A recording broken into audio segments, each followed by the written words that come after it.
Назар аударыңыз. Бұл отбасылық шиеленістер арнасының авторлық әңгімесі. Оқиға көркем шығарма ретінде жазылған. Кейіпкерлер мен оқиғалар ойдан құрастырылған. Бейнені немесе мәтінді авторның рұқсатынсыз толықтай көшіруге, қайта жүктеуге және өз атыңыздан жарияламауыңызды сұраймын. Авторлық еңбекті құрметтегеніңіз үшін рахмет. 50 жасқа келгенше мен ақ көйлек кимеймін деп ешқашан ойлаған емеспін. Кішкентай күнімде ақ өзімнің де бір күні ұзатылып, өз шаңырағым, өз балаларым болады деп армандайтынмын. Бірақ өмір адамның жоспарын сұрамайды екен. Менің атым Гүлмира. Биыл 50-ге толдым. Ал бүгін менің тойым. Ақ көйлек киіп айналдында отырғаныма өзімді сенбеймін. Шашынды сәндеп жатқан қыздар: "Апай, уайымдамаңызшы, бүгін ерекше сұлу болып тұрсыз", деп күлімдейді. Мен де күлем, бірақ ішімде бір түрлі сезім.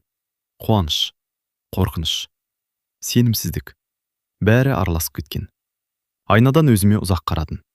50 жыл. 50 жылдың ішінде қаншама нәрсе өтті. 23 жасында тұрмысқа шығам деп жүргенмін.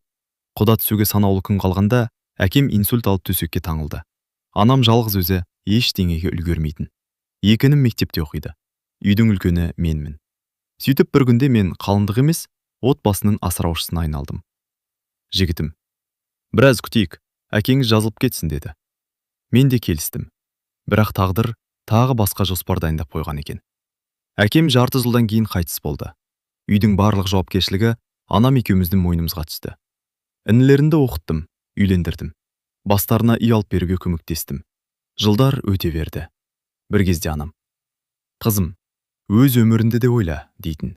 Мен: "Әлі үлгереміз, мама", деп күлетінмін. Бірақ уақыт ешкімді күтпейді екен. 40-қа келгенімді де байқамаппын. 45-те алғаш рет жалғыздықтан қорықтым. 50-ге бір ай қалғанда анам дүниеден өтті. Үй іші бос қалды. Кешке жұмыстан келгенде үнсіздік қарсы алады. Теледидарды тек дауыс болсын деп қосып қоятынмын. Ас дайындағым келмейтін. Шайдың өзін жалғыз ішу қандай ауыр екенін сол кезде түсіндім. Анамның 40-нан кейін көрші ауылдағы құрбым Салтанат келді. "Гүлмира, осылай жүре бересің бе? Басқа не істеймін? Өмір бітті деп кім айтты?" 50-ге келдім. 50 деген не? Қазір 60-та үйленіп жатқандар бар. Мен күліп жібердім. "Қойшы." "Жоқ, шынымен айтып тұрмын. Сен әлі де жақсы адамға жолығуың мүмкін." "Мені кім алады?" "Әлі-ақ көресің." Сол сөзге мән бермедім. Бірақ арада 2 апта өткенде өмірім күтпеген жерден өзгерді. Аудан орталығына құжат рәсімдеуге барғанмын. Кезек ұзын. Барлығы қабақтарын түйіп тұр. Қасымдағы орындыққа бір ер адам келіп отырды. "Кезек көп екен." "Иә." "Шаршап кеткен сияқтысыз." "Аздап." "Су ішесіз бе?" Қолындағы бөтелкені ұсынды.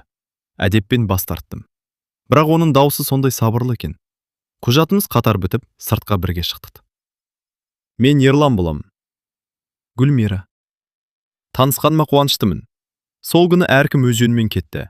Осылай аяқталады деп ойладым." 2 күннен кейін телефоныма бейтаныс нөмірден қоңырау түсті. "Сәлеметсіз бе? Мен Ерланмын. Сол XKKO-да танысқан." "Иә." Нөмірімізді сол жердегі ортақ таныстан алдым. Ренжімессіз деп ойладым. Аздап тосылып қалдым. "Жоқ." "Егер қарсы болмасаңыз, бір күні шай ішуге шақырсам" деп едім. Мен үнсіз қалдым. 50 жасқа келгенде біреудің кездесуге шақыратын ешқашан елестетпеппін. "Ойланып көрейін." "Мен күтемін." Бір аптадан кейін кездесуге келістім. Ерлан менен 6 жас үлкен екен. 5 жыл бұрын әйелінен айырылыпты. 2 баласы бар. Екеуі де жеке тұрады. Әңгімесі салмақты. Артық мақтанбайды. Біреу де жамандамайды. Ең бастысы, тыңдай біледі. Сол күні үйге қайтып келе жатып, көптен бері алғаш рет жүзінде күлкі пайда болған сездім. Келесі айларда біз жиі кездесе бастадық. Саябақта жүрдік, кітапханаға бардық. Ауыл сыртындағы көлер жағасында ұзақ әңгімелестік. Ол ешқашан асықтырмады. Бір күні: "Гүлмира, қалған өмірімізді бірге өткізсек қайтеді?" деді. Мен үнсіз жылап жібердім. Бұл қуаныштың жасы еді. 3 айдан кейін той күні белгіленді. Той қарапайым болса да, ағайын туыс түгел жиналды. Ақ көйлек киіп, залға кірген сәтте бәрі қол соғып қарсы алды. Менің көзіме жас келді. Бақыт маған да бұйырыпты деп ойладым. Беташар аяқталды. Қонақтар тілек айтып жатты. Дәл сол кезде Асаба микрофонды Ерланның анасына ұсынды. Ақ жаулық жамылған Кейуана орнынан баяу тұрды. Алдымен жақсы тілегін айтты. Сосын маған ұзақ қарап қалды. Залда тыныштық орнады. Кенет ол жымиып: «Келін, айып етпе. Бірақ 50 жасқа дейін тұрмысқа шықпадың дегенге сену қиын екен. Бұрын точно үйленбедің бе?» деді. Бір сәтте күлкі де, музыка да тоқтады. Жүздеген адамның көзі маған қадалды. Ал мен не айтарымды білмей, орнында қатып қалдым. Залда өлі тыныштық орнады. Енемнің айтқан сөзінен кейін ешкімнің қолындағы қасығы да қозғалмай қалғандай болды. Мен бір сәтке дем ала алмай қалдым. Жүрегім тартылдап, құлағыма өз үнім ғана естіліп тұрды. Енем болса, ештеңе болмағандай маған тесіліп қарап тұр. «Не болды? Сұрақ қойдың ғой», деді жай ғана. Асаба да абдырап қалды. «Апа, тілек айтайық», деп әңгімені басқа жаққа бұрмақ болды. Бірақ енем тоқтар емес. «Мен жамандық айтып тұрған жоқпын. 50 жасқа келген әйелдің бірінші рет келін болуы таңғалдырады. Сондықтан сұрап тұрмын». Залда отырған бірнеше әйел бір-біріне қарап күбірлей бастады. «Рас қой, қазір ондайлар сирек. Бір сыр бар шығар». Сол күбірдің бәрі маған анық естіліп тұрды. Менің қолым мұздап кеткен. Ерлан қасында үнсіз отыр. Ол да мұндайды күтпеген анық. Бір кезде ол орнынан тұрып: «Анашым, бүгін осы әңгімені қозғамай-ақ қояйықшы» деді. Енем қабағын түйді. «Мен өтірік айтып тұрмын ба?» «Жоқ, бірақ онда неге үндемеуім керек? Мен ақырын ғана микрофонды сұрап алдым. Қолым дірілдеп тұр». «Апа, иә, бұл менің бірінші некем. Өмірде бәрі бірдей емес қой». Осы сөзді ғана айттым. Артық ештеңе түсіндіргім келмеді. Қонақтардың көбі қол шапалақтап әңгімені жабуға тырысты. Бірақ сол бір ауыз сөз менің жаңа өмірімнің басына түскен алғашқы сынақ екен, ол кезде білген жоқпын. Той аяқталған соң біз Ерланның үйіне келдік. Үйдің ауласына кіргенде енем бізден бұрын түсіп кетті. «Келін, оң аяғыңмен кір», деді. Даусында мейірім жоқ, тек салқындық. Үйге кірген соң туыстар шай ішіп тарай бастады. Бәрі кеткеннен кейін ғана үй іші тынышталды. Мен ас үйде ыдыс жинап жүргенмін. Енем ішке кірді. Есікті жай ғана жауып қойды. «Гүлмира». «Я, апа?» «Ренжіме. Бірақ мен адамдарды бір көргеннен танимын». Мен үндемедім. «Сенің бір сырың бар». «Қандай сыр?» «Айтпай-ақ қой. Өзім де сезіп тұрмын». «Түсінбедім». 50-ге дейін жалғыз жүрген әйел болмайды. Міндетті түрде бірдеңе болған. Мен терең дем алдым. «Апа, әр адамның тағдыры әртүрлі». «Жоқ, сен бәрін айтып отырған жоқсың». Мен үндемедім. Өйткені дәл сол сәтте не айтсам да, ол сенбейтін сездім. Келесі күні таңертең ерте ояндым. Ас үйге шықсам, енем әлде қашан шайын ішіп отыр екен. «Қайырлы таң, апа». «Таң». Дауысы тағы да суық. Мен дастархан жая бастадым. «Шайды бұлай демдемейді». «Жарайды, басқаша жасап көрейін». «Жұмыртқаны артық қуырып жібердің». «Кешіріңіз. Үй жинауды да дұрыстап білмейсің». Мен таң қалдым. Кеше ғана бұл үйге келдім. Ал бүгіннен бастап әр ісім сынға іліне бастады. Ерлан жұмысына кетірді. «Анашым, Гүлмираға үйренуге уақыт беріңізші». Енем күрсінді. «Мен тек шындықты айтып отырмын». Бір апта өтті. Күн сайын бір ескерту. Бір күні тұзды көп салдым дейді, бір күні аз салдым дейді. Бір күні шайды қою демдеппін, бір күні сүйық демдеппін. Не істесем де көңілінен шықпаймын. Бірақ Ерланның көңілін бұзғым келмеді. Сол үшін үндемей жүре бердім. Бір күні түстен кейін көрші екі әйел келді. Мен ас үйде бауырсақ пісіріп жатқанмын. Қонақ бөлмеден енемнің даусы анық естіліп тұр. «Келін қалай?» «Жаман емес. Бірақ бір нәрсе көңіліме қонбайды». «Не болып қалды?» «50-ге дейін қыз болып жүргеніне сенбеймін». «Неге?» Әйелдің көзі бәрін айтып тұрады. Мен есік түбінде қатып қалдым. Әңгімелерінің бәрін естіп тұрмын. Әлдекіммен тұрған шығар. Болмаса неге күйеуге шықпады? Бір құпиясы бар. Көзіме еріксіз жас келді. Мен ешкімнің әңгімесін тыңдағым келмеген. Бірақ өзім туралы осылай сөз болып жатқанын есту өте ауыр еді. Сол кеште үй жинап жүріп, ескі альбомымды аштым. Анамның суреттері, әкемнің суреттері, інілерінің бала күнгі суреттері. Кенет ішінен сарғайып кеткен бір фото жерге түсіп кетті. Мен еңкейіп ала бергенімде, дәл сол сәтте есіктен енем кіріп келді. Ол менен бұрын суретті қолына алды. Ұзақ қарап тұрды. Суретте мен 22 жастамын. Жанымда күлімдеп тұрған жас жігіт. Енемнің жүзі бірден өзгеріп кетті. Ол суретті жоғары көтеріп: «Міне, мен бекер күдіктенбеппін. Бұл кім? Сен бізден не жасырып жүрсің?» деді. Сол сәтте Ерлан да жұмыстан кіріп келіп, енемнің қолындағы суретке көзін тікті. Ерлан табалдырықтан енді ғана аттаған еді. Емесінің қолындағы сарғайған суретті көріп, бірден тоқтап қалды. «Не болып жатыр?» деді абыржып. Енем суретті оған ұстатты. «Мынаны көр. Сенің әйелің бізге бәрін айтпаған». Ерлан суретке үнсіз қарады. Жас қыз, қасында күлімдеп тұрған жас жігіт. Екеуінің жүзінен бақыт байқалады. Ол маған бұрылды. «Гүлмира, бұл кім?» Даусында ашу жоқ, тек жауап іздеген адамның үні бар. Мен суретке ұзақ қарап тұрдым. Осы бір суретті соңғы рет қашан көргенімді де ұмытыппын. Көзіме жас келді. «Бұл Нұрлан. Кім ол?» Мен орындыққа жайлап отырдым. Жүрегім баяу соғып тұрғандай. 28 жыл бойы ішімде жатқан әңгімені алғаш рет айтуға тура келді. Біз университетте таныстық. Бір факультетте оқыдық. Алғашында жай ғана дос едік. Кейін бір-бірімізсіз өмір сүре алмайтын болдық. 4 жыл бірге жүрдік. Оқуды аяқтаған соң екі жақ келісіп үйленуге шешім қабылдадық. Құдалық өтті. Тойдың күні белгіленді. Көйлек те дайын болатын. Шақыру билеттері де таратылды. Мен сол кезде өмірім осылай бақытты жалғасады деп ойлағанмын. Бірақ мен сөзімді аяқтай алмай қалдым. Көзімнен жас сырғып кетті. Ерлан үнсіз тыңдап отыр, ал енем қабағын түйіп: «Сосын ше?» деді. Тойға 20 күн қалғанда Нұрлан жұмыстан ауылға қайтып келе жатқан. Түнде көлігіне қарсы беттен шыққан жүк көлігі соғылған. Ол оқиға орнында көз жұмды. Үйлену тойының орнына біз жаназа шығардық. Үйдің іші үнсіз қалды. Енем де алғаш рет ештеңе демеді. Сол күннен кейін мен ешкімге қарай алмадым. 1 жыл өтті, 2 жыл өтті.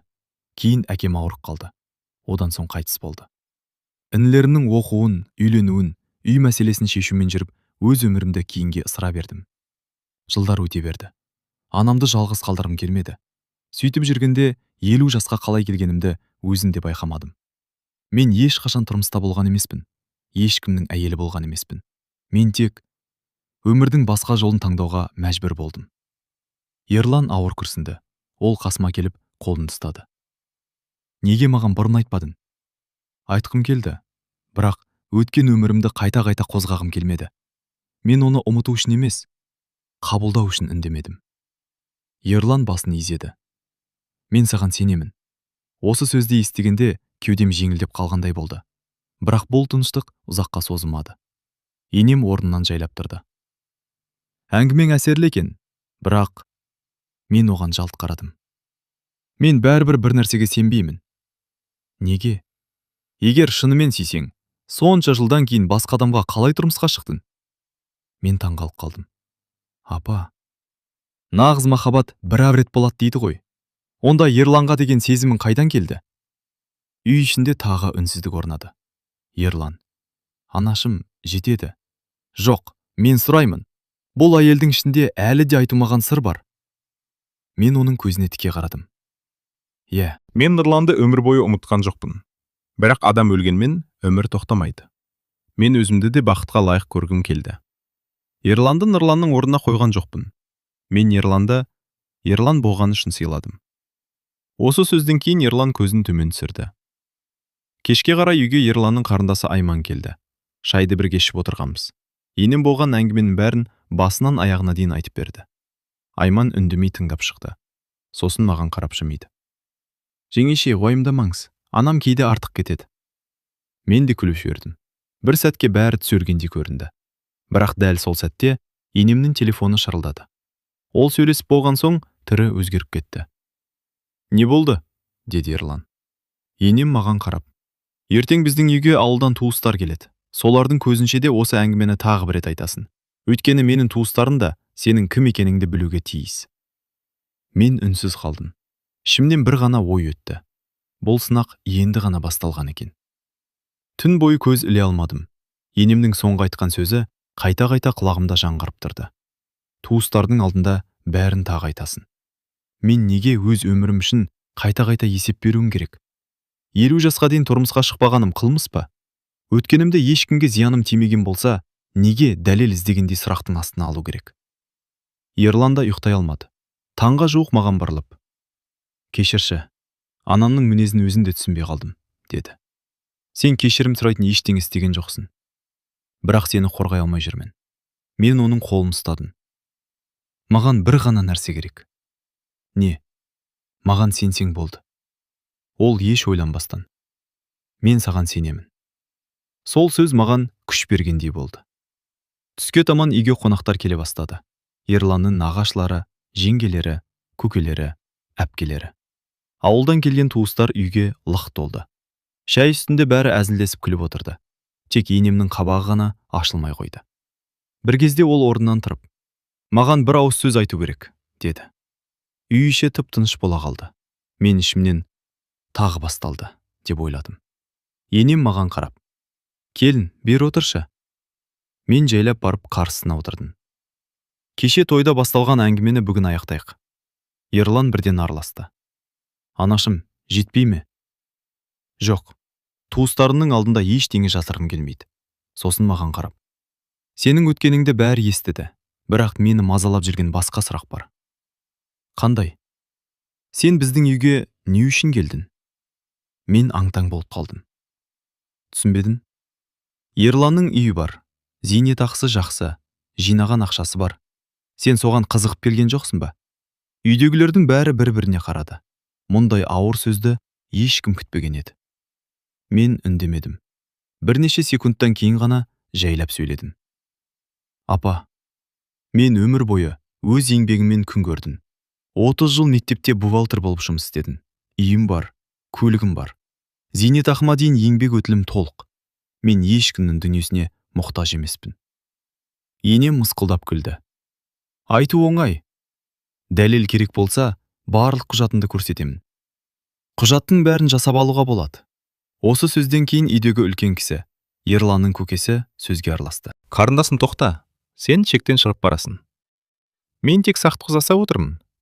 «Жоқ, сен келініңді қорлап отырсың». Бөлме іші тағы үнсіз қалды. Сол кезде Ерлан орнынан тұрды. Мен оның мұндай кейпін бірінші рет көрдім. Дауысы қатқыл шықты: «Болды». Бәрі оған қарады. Мен 56 жастамын, бала емеспін. Кімді әйел ететінді өзім білем. Анам болса да, әйелімді бұлай қорлауға рұқсат бермеймін. Енем таңы қап қалды: «Сен маған қарсы сөйлеп тұрсың ба?» «Мен әділ сөйлеп тұрмын». «Бір әйел үшін туған ананды ұмыттың ба?» «Жоқ, бірақ әйелімнің еш кінәсі жоқ. Оны кінәлі адамдай күнде тергеуге алмаймыз». Үйде отырғандардың көбі Ерланды қолдап бас изеді. Енем үндемей қалды. Қонақтар кешке қарай тарай бастады. Мен аулаға шығып, таза ауа жұтықтырдым. Ішім сәл жеңілдегендей еді. Сол кезде көрші әйел келді: «Гүлмира, сәлеметсіз бе?» «Сәлеметсіз бе? Мынау сіздің сөмкеңіз бе?» Қолында менің қара сөмкем тұр. «Иә, үйдің алдында қалып кетіпті». Мен рахмет айтып, сөмкені алдым. Үйге кіріп ашайын десем, ішіндегі ақшам жоқ. Тойға туыстарым сыйлаған қомақты ақша салынған конверт те жоқ еді. Дәл сол сәтте енем бөлмеге кірді. «Не болды?» «Ақшам жоқ». Енем қабағын тиіп: «Қызық екен».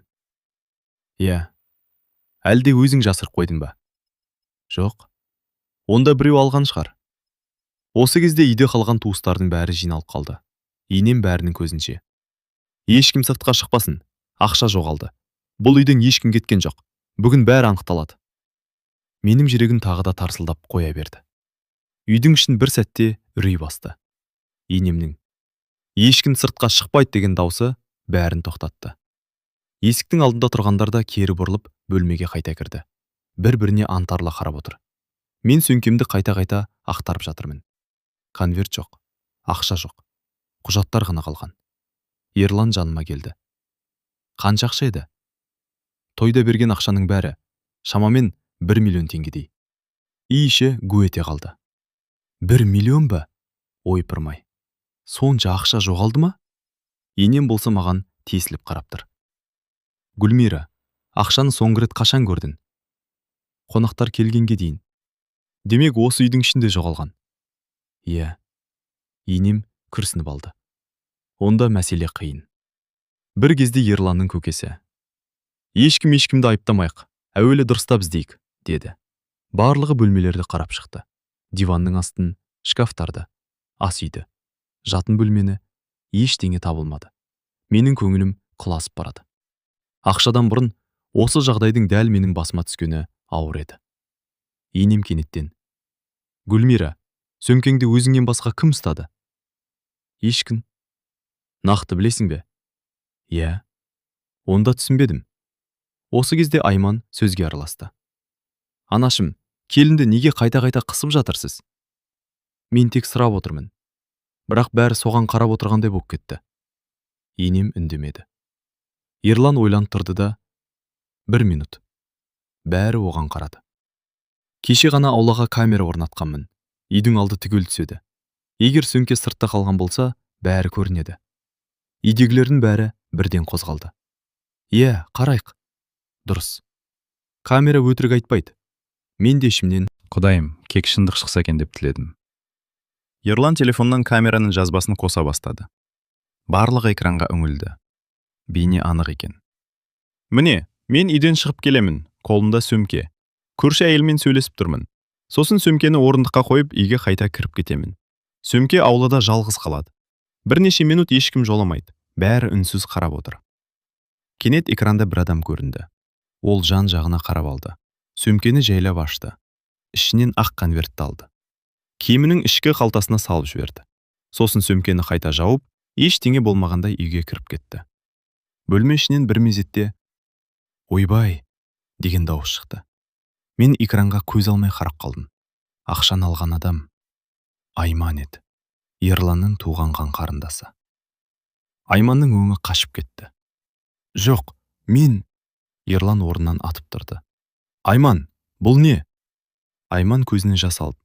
Аға, тыңдаш. Не тыңдаймын? Мен ұрламақ болған жоқпын. Енем де сасып қалды. Қызым, мынауың не? Айман еңкілдеп жылап жіберді. Менің күйеуімнің қарызы көбейіп кетті. Коллекторлар күнде мазалайды. Бүгін кешке төлемесек, үйімізді сотқа береді. Мен ешкімнен сұрауға ұялдым. Конвертті уақытша ала тұрайын, кейін қайтарамын деп ойладым. Бірақ айтуға батылым жетпеді. Енем орындыққа отырып қалды. Оның жүзіндегі ашу бір сәтте ұятқа айналды. Ол маған қарауға да именіп отырды. Бөлмеде ешкім сөйлемеді. Бірнеше минут өткен соң енем ауыр күрсініп: Гүлмира. Мен үндемей қарадым. Мен саған қанша ауыр сөз айттым. Ал өз қызым. Ол сөзін аяқтай алмай басын төмен түсірді. Ерлан маған жақындап: Кешірші. Мен саған сендім. Бірақ сен осындай жағдайға түсіріп қойдым. Мен оның жүзіне қарадым. Бұл сенің кінәң емес. Айман жылап келіп аяғыма отырды. Жемеше, кешірімші. Мен сізді кінәлі болып қалады деп мүлде ойлаған жоқпын. Мен ақшаны қазір әкелемін. Ол жүгіріп шығып кетті. Үй іші тынышталып қалғандай еді. Бірақ менің ішімдегі бір нәрсе сынып кеткен болатын. Мен бөлмеге кіріп чемоданымды шығардым. Киімдерімді жинай бастадым. Ерлан соңымнан кіріп келді. Не істеп жатырсың? Кетем. Қайда? Өз үйіме. Жоқ, бұлай кетпе. Ерлан, ақша табылды. Шындық ашылды. Бірақ осы бірнеше күнде мені бұл үйде қанша рет өтірікші, пайдакүнем, күмәнді адам сияқты көрді. Мен енді бұл үйде өзімді еркін сезіне алмаймын. Ерлан үнсіз қалды. Мен чемоданның сырмасын жаптым. Қолымды есіктің тұтқасына созған сәтте артынан енемнің дірілдеген дауысы естілді. Гүлмира, тоқташы. Маған 1 минут уақытыңды берші. Мен тоқтадым, бірақ артыма бұрылмадым. Осы үйге келгелі алғаш рет оның даусынан тәкаппарлық емес, өкініш сезілді. Бөлме іші тып-тыныш. Ерлан да үндемейді. Айман да көз жасын сүртіп тұр. Енем маған жақындап келді.